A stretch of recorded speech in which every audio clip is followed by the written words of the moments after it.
Hi everybody, how you guys doing? We're not very interesting. Everybody's leaving. Yeah.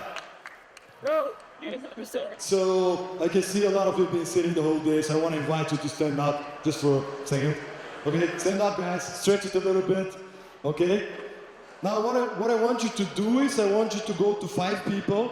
Okay, when I say go, you go to 5 people, you smile, you give them a high five, and you say, "You look gorgeous today."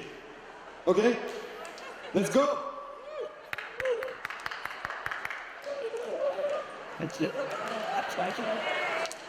You look gorgeous today. There you go.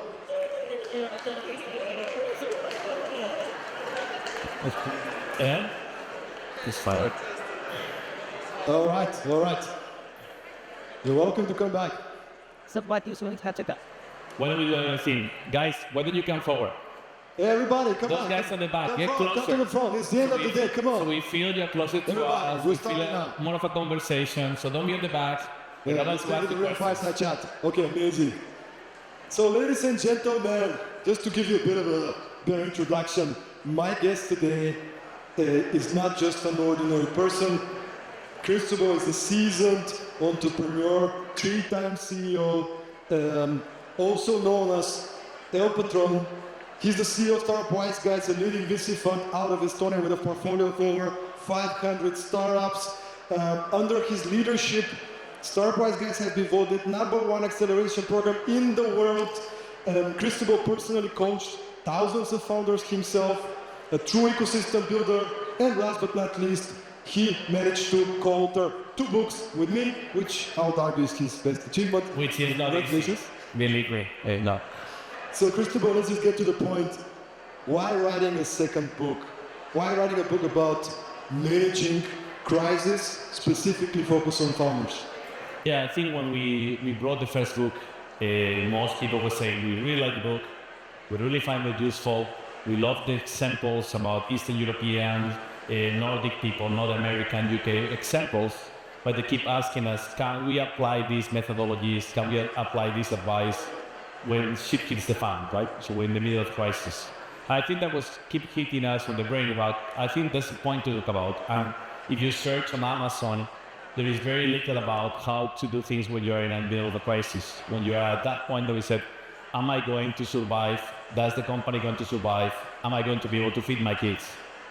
Do we have real advice, right? And I thought it was not a sexy topic, and our previous group was there, sexy truth. So this was even more than sexy. Let's talk about, when the hit hits the fan, what can we do about it, right? I thought it was a good topic to rely, and I think I convinced you to do it. And I said, let's do it in 6 months. And obviously 2 years later, we launched the book. But The interesting part is actually both of us went through some crisis during the time of writing a book about managing crisis. So hopefully in the next 20 minutes we can share, or you can share some of the lessons and learnings from managing crisis as a founder yourself, overseeing so many founders and how they manage crisis. Let's get to the point. The book actually structured around 5 major questions. And I want to ask you these questions and maybe invite you to share some personal examples and stories so we can make it valuable for the audience. First question we focused on is, how do you build a resilient culture in your company? yeah, I think the point we make in the book all the time is, hopefully you have been working on your culture before, right? So it's never too late, but we keep saying, work in your culture from day one, because you're going to be in a tough spot at some point. And that's the time that you want to tell your people, follow me, believe me, trust me, right? And remember, when you're in the middle of a crisis, most of your people think we're in a crisis because of you, because you didn't lead us well as a CEO, right? So it's fundamental to build the crisis before. But once we get to that point, I think the first thing you need to do is to inspire some level of optimism, right? You still need to go back to, guys, we're building something that matters. We're still working on the long term. Second one is you need to regain trust. So how can you actually get people to talk to you, right? And I will talk about in communication about being extremely transparent, which might be very uncomfortable, but I think your people deserve that. The third one is you need to eliminate chaos, which means put focus to the organization and set very clear decision-making rules, because there's got to be a lot of decision-making, and don't make them all yourself. Because I think a lot of CEOs go to this moment and say, oh, now I'm in charge again. Keep putting decision making in your people. Keep showing them that you trust them. That's going to make the company more resilient in the future because there's more people ready to actually stop fires. And the last one is probably adaptability. I have always this question about uncertainty. And I always say, entrepreneurs are best at uncertainty. So this is your most uncertain time. If you don't do the right decisions, you go backward. And hopefully, the company goes backward, you don't go backward. But you said we go hand in hand, right? So is the key decision time to do it, right? So keep it in mind, I think. It's very important for me. The piece about decision making, how do you manage to let go of control? Because everybody knows that, right? But when you have to lead, especially in difficult times, how do you still trust your people? And I think you do it many times with your organization. What do you do to handle that? But why should they trust you? So I have a question is you ask me to trust my people, and I have brought them there, right? So the only thing you can do is to trust them. And I think it's insisting in this decision making. We are going to keep making mistakes, and I'm still trusting you to make those mistakes. Of course, we got to be careful about not making fundamental ones, but keep telling your people, keep making decisions, I'm behind you.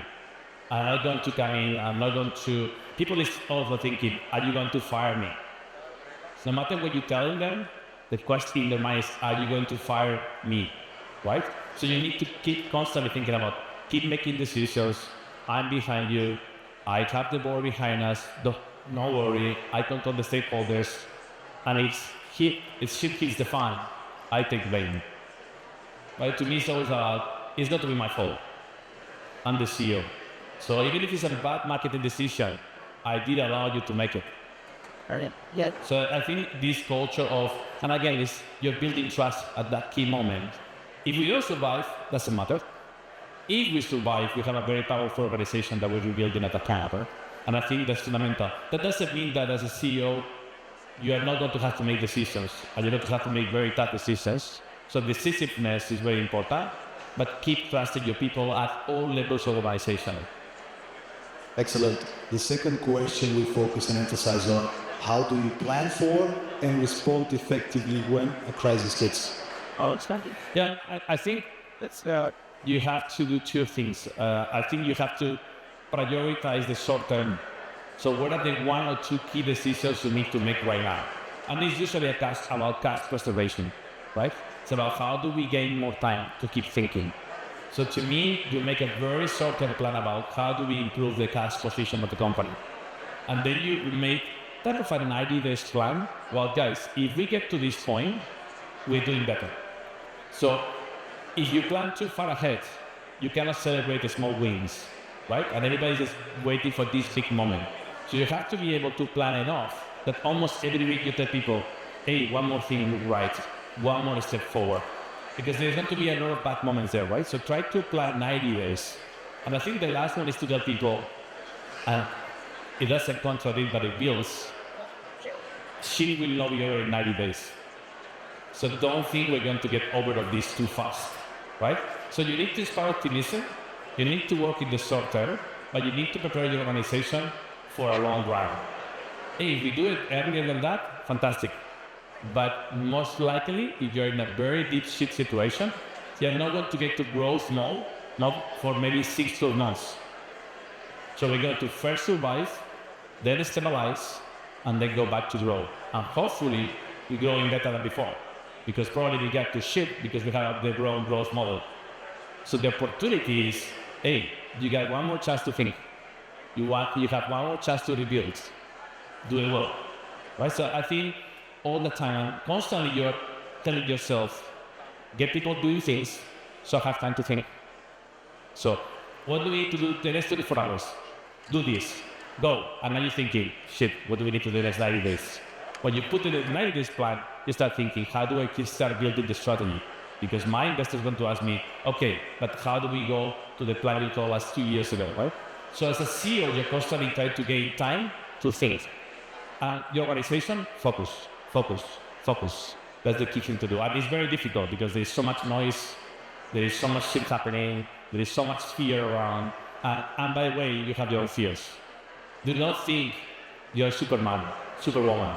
You're going to be frightened at these moments. Smile, cry a little bit, go to lead. As always tell people, that's the only thing you can do.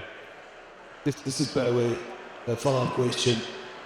You feel like this, everybody knows, everybody's going through difficult times. When it hits you, no matter who you are, no matter how much experience you have, you're human, right? You're emotional. The question is, what do you do to find your strength? Because you want to show up authentically in front of your people, but at the same time, you cannot show up panicking, right? So how do you find this balance? Well, I am not joking. I think we have been through 4 big macro crises, COVID. I don't know if you guys remember, but the first day that they sent us home was like, shit, will the world ever be the same again? So it was, then we got the war in Ukraine, which we have 50 companies in Ukraine, we have a lot of Ukrainian employees, so it hit us hard. And I think in all those cases, you go to the room and you cry. You let it off, right? You don't like to cry, you want to box in, but you really do it. You need to get the shit out of your system, right? And at some point, you stop from being a victim in that crying to, okay, time to leave. Everybody's waiting for you in the room. But don't try to leave the room too early. You need to release because it's a very difficult moment, right? And then you said, it's time to leave. If I don't do it, we are not going to survive. If I do it, maybe we survive, right? So, but do not add superhero. This is, I don't know, this is like Greece, yeah? When somebody close to you die, you need to breathe. You cannot avoid it. And females do very well, and males try to start working non-stop, not to think about it. So this is thinking, hey, get the shit hit here. Cry, release, do the exercise, and then get yourself ready to lead. But don't try to avoid the 2 steps, it's fundamental.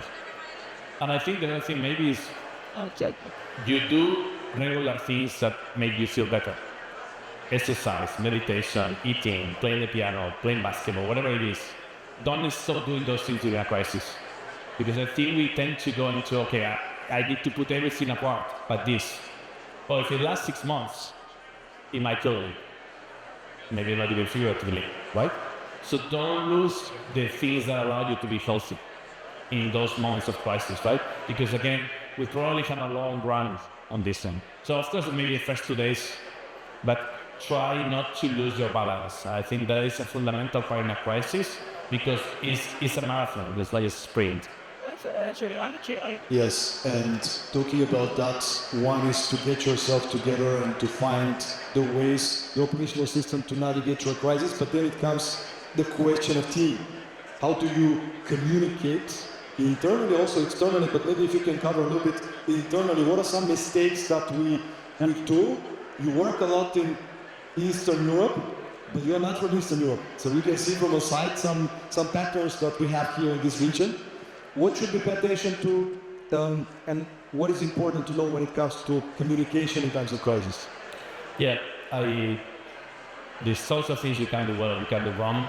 Actually, I don't think we are for Eastern Europe anymore because we are working remotely, right? So, which adds a layer of complexity, right? Because in the past, you could go to a room and say, guys, group chat, let's talk about it, right? So, in a way, you can feel the relief. Now you're going to do it on Zoom, 30, 40 screens, 50 screens looking at you, half of them switch off, half of them looking like the world is about to finish, right? And you are the one who can change that, right? But to me, one is total transparency. Guys, we have 23 days of cash. We are not going to pay salaries for 2 months. We're going to delay on discount.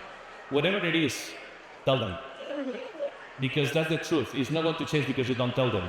So I think total transparency in moments of a crisis is the only way for a leader to go.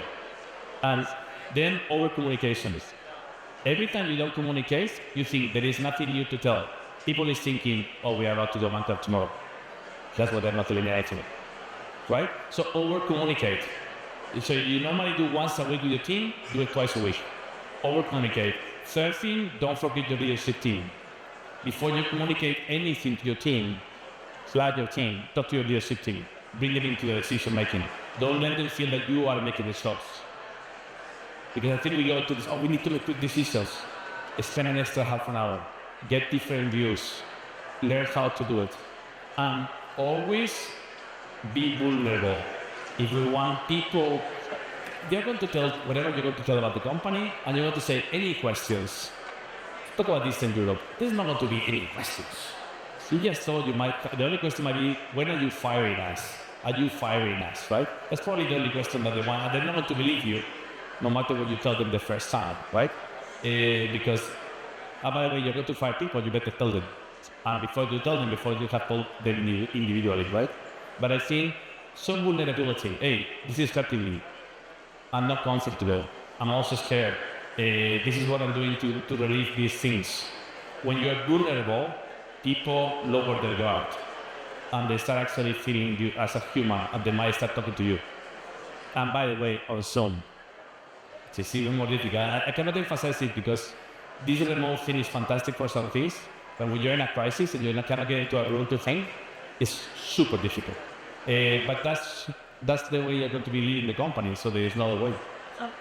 And you say it's important to communicate, to update people, to be transparent, and managing the expectations. However, there's times in many organizations, unfortunately, where you have to go to a place where you have to do layoffs. You fight to the end, you do your best, you try to move things on, but there's no other way for the company to survive. And you've been having to struggle with this specific thing, not once or twice, unfortunately, right, through your career. What do you do when the worst happens? What do you do when you have to manage layoffs? So how many people has fired people? So you look at them in the eyes and tomorrow you're not coming back, right? It's not recommending on Excel. It's looking at them in the eyes and say, I'm sorry, tomorrow you're not back. And worse it's not that you didn't perform, it's I didn't perform. So I'm sorry, right? So I put a quote about my father. My father told me, this is the one thing that doesn't get better with age. This is the one thing that you hate as a CEO, firing people. And it's always going to happen. You like it or not, at some point it's going to happen, right? And I'm terrible at it. I hate the moment, I dread the moment because I work so much on culture. A couple of times I did it too late. I tried to put flexible scheduling, sabbaticals, part-times, everything I could to give us more time because I thought I had a very good team. And I didn't want to lose that talent, right? But at some point you need to make a decision. And I think the most important part is once you make the decision, do it quickly. Don't let it bleed, right? So put a process. How do we select these people? Try not to make the decisions for your leaders. So if we need to get two people out in marketing, don't tell them that it's Mike and Petra. Go to the marketing director and tell him, who do we let go? Who do you think? How are you going to cope with this? How are we going to communicate the rest of the team, etc.? And when are you going to talk to the person? Because obviously, and you have to ask them, are you comfortable letting people go? And if they're not, you need to don't put it on the HR card, lady, right? You need to do it, right? And I think, talk to people, talk to them individually before you have the news, offboard them really well. Try to help them in whatever possible. But the key and most important thing is what happens with the ones that stay. Which are thinking, is there a second layer of layoffs coming out? One more? So be very clear, guys, this is what we have to do. This is what we have to do. This is what we need to do in order not to get a second layoff round. Let's do it together, right? But probably there is still a second layoff round, so don't hide it again, be transparent. You hate it, that's the reality. And I think people prefer that than to be just taken for a walk. Let's do it this way, right? But again, doing it well is not going to help you. There is one more opportunity.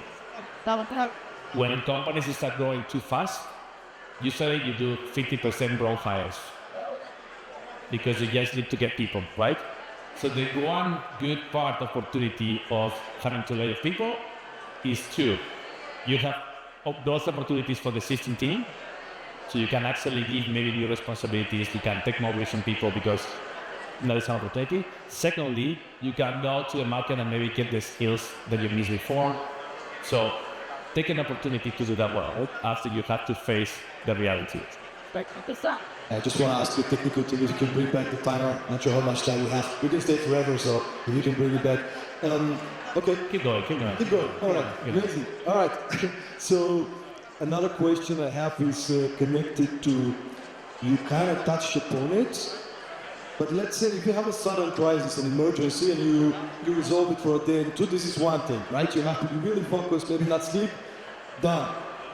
What do you do when you end up with a sustained crisis, when you know, okay, the next 6, 12 months are gonna be like shit? How do you prepare? Like, do you have any kind of a personal things that you do? For example, many founders are having, talk a lot with their co-founders, they have a mastermind where they, what do you do to manage this level of stress so you can be the leader that your team needs? Well, I don't think you can prepare for it. I think the best way you can prepare for it is to have a set of routines that are healthy in advance and try to maintain them, right? But you're not going to have a bank of energy ready for the shitty moment, right? That's not going to happen, right? I think it's going to be, let me be controversial here. We all love to be CEOs of startups, right? Because we love them when they're growing, right? It's fun, it's amazing, get around, You know what's the most boring time in your life? Crisis. Because the only thing you matter is the bank account, is the cash. You have to fire people, you have to kill products, you have to refocus, you're not going to grow. You just have to reduce the debt. This month we did much better, we only owe 800,000 euros now, woo! Right? So it's going to be boring. And you need to prepare yourself for it, right? So almost, I would say, keep doing something fun on the side. So whatever is bringing your life, keep doing it. Because your company for a period of time is not going to bring you any joy. And it might not last a year. I didn't sign for this, I only signed for the growth. No, you signed for this. You ask money for investors. You ask people to come into your company. You sold them the vision. So you're not quitting. You can only quit when you put the company back, and then if you're too tired, get somebody else. But you are only quitting when the company is in a good position or when you go bankrupt. Right? So get ready to be bored. And smile. And you deserve it. So we do it. Right? And I think this mental preparation is to be fundamental, and then say, there will be other things right now that bring you joy in life. And hopefully soon enough, the company will bring you joy again. And we need to get ready. Not everything is flower, not everything is fantastic. That's life, right? But this is the journey of the entrepreneur. Everybody can be a good leader in growth times. Very few can lead in shitty times. That's why you're a good leader. You know? This is like, many people can train the 3-point shots. Very few can make it the last 30 seconds. But very few want to take it, and very few of those will make it. And if you miss, you remember all your life that you missed that shot. So you will remember this time in the future. But I think that's what we signed for, and if not, don't sign before. And to wrap up with a question, a little bit to tweak the script, because now we're talking about crisis, it's horrible, it's like, all those things which are real, but let's maybe finish on a little bit more on the positive perspective. In the beginning of the book, we talk about, we're mentioning this Chinese symbol for crisis, which is comprised of these two elements, danger and opportunity. Every crisis has a potential opportunity. Why should we have such a mindset, Cristobal? And maybe can you also, with that kind of wrap up, think about the moment that you were in a crisis, that you had no way out, you didn't know how things will turn out, but it ended up being a great opportunity. I think I touched a little bit about it before. I think no matter how smart you are, how efficient you are, put whatever adjective you want to use, in any growth moment, hyper-growth moment, we make mistakes. We don't optimize, right? Because the speed matters in that time more than everything. I think ego takes a moment with us. So I think we're making a lot of mistakes. So I think a crisis is a good moment to reflect about how do I want to grow the company afterwards. And it's also a way for you to become optimistic and looking forward to the future. Hey, this is going to give us one more chance, right? I can rebuild this much better the next time. So, I think once you take the blame out, hey, yeah, I fucked it up, I made mistakes. It's gone, finito, past, right? But now you can rebuild. And I think rebuilding is exciting, right? And I think that's one of the ways to get the excitement, right? I don't know, I have gone bankrupt twice. It's fine. Like, the world doesn't end as long as you keep feeding your family, pay the mortgage, and we're very creative, very resilient. So I think that, the worst outcome is we go bankrupt. That's fine. Really, you do it again. And when you go bankrupt, you will know if the team you went bankrupt with is the team you want to rebuild the new company, or those people disappoint you and you want to do it with new people, right? So to me, it's always about the worst moments will show you the real face of people. We'll show you the real face of investors. We'll show you the real face of co-founders. We'll show you the real face of employees. Some of them will jump out of the boat as fast as possible or take blame on you all the time. Some of you will follow until the end. So now you know who you want to rebuild the company with or the new company with, right? So this relativize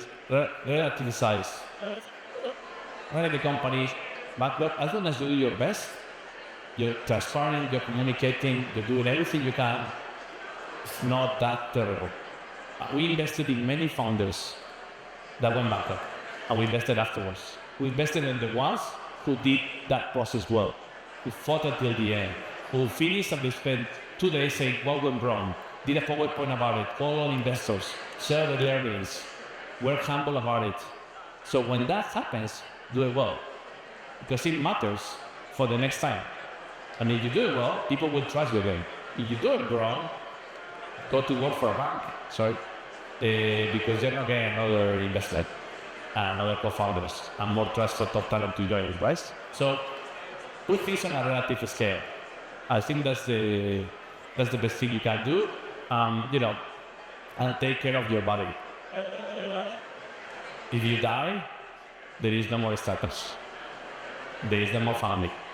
So really take care of yourself. In the high moment of stress, find ways to say, hey, it's fine, it's okay, get a bottle of wine, cook some good food, play the piano, everything is going to be fine.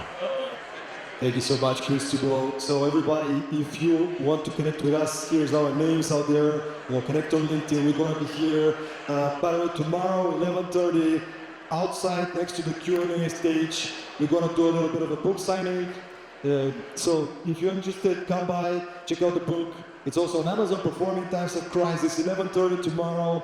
And I'm going to be here back on the main stage from 2 o'clock to share some of the key insights from the book. Once again, thank you so much. Thank you so much, Cristobal. And keep performing, guys. Even in times of crisis.